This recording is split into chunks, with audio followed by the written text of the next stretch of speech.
Сұлулық десе, көз алдымызға тал шыбықтай бұралған қыз баласы елестейді.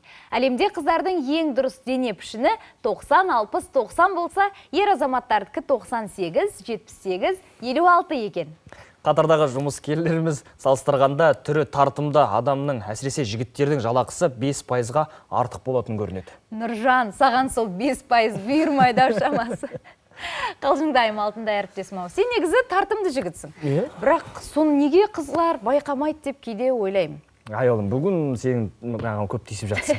Соған қарағанда көңіл күйің тамаша сияқты ғой. Ләйім солай ақ болсын. Жақсы, біз тақырыпты жалғастырайық. Сонымен майя ұрпақтары арасында көзі қылайлық, сөзсіз сұлулық белгісі саналады. Ал Қытайда тырнағы ұзын қыздар ақылды саналады екен. Тырнақ демекші қазіргі заманның қыз-келіншектері өзін-өзі күтуге арнайы уақыт бөліп, сұлулық салонына барып, спортпен, фитнеспен айналысады. Ол әрине қуантарлық жағдай. Дәл қазір дене күтіміне арналған пайдалы кеңестер ұсынамыз. Экранға назар салайық. Только вчера побрила, уже лес вырос. Со скоростью света растут. Я, қыз-келіншектердің басында мұндай жағдай жиі болып тұрады. Бірақ қазір терідегі түктерді алып тастау үшін көпшілік ұстараның орнына шугаринг жасап жүр. Шугаринг терідегі түктерді табиғи жолмен тазалау. Грек тілінен аударғанда қант шарбатымен жасалатын эпиляция деген мағынаға келеді. Шугарингті бастамастан бұрын біз бірінші терін тазалап аламыз. Терін тазалап болған соң, теріні кептіру үшін тальк ұнтағын себеміз. Кептіріп алып, үшіншіден бастап шугаринг ыстылған күйінде теріге құямыз.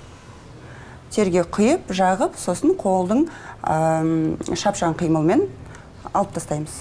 Егер шугарингті үйде жасайтын болсаңыз, мынаны естен шығармаңыз. Біріншіден душтан шыға сала түктерді тазалауға болмайды. Өйткені тері ылғалданып тұрғандықтан оны зақымдап алуыңыз мүмкін. Екіншіден қант пастасын дұрыс таңдаған жөн. Ол өте сұйық немесе өте қою болмау керек. Сағыз сияқты жұмсақта болса, бәрі жақсы болады. Үшіншіден, көп қыздар қант пастасын жаққан соң, оны қате бағытта тартады екен. Дұрысы төменнен жоғары қарай алу керек. Сонда тері көгермейді, әрі қызармайды. Шугаринг жасалғаннан кейін міндетті түрде мастері клиентке айту керек, 3 күн су сабынмен жуынуға болмайды, моншаға баруға болмайды, бассейнге баруға болмайды, қандай да бір күн сәулесінен қорғану керек, солярийға баруға болмайды. Өйткені шугарингтен кейін тері нәзіктеліп тұрады. Шугарингті әр маман әртүрлі жасайды. Сондықтан үйде емес, салонда шугаринг жасататын болсаңыз, алдымен маманның қолының ептілігіне мән берген жөн. Шугаринг жылдам жасалған сайын терге келетін зиян да аз болады. Шайыңыз арта түссін. Маржан Нүсіпбек, Айтжан Отызбаев, арнайы Қайырлы таң үшін.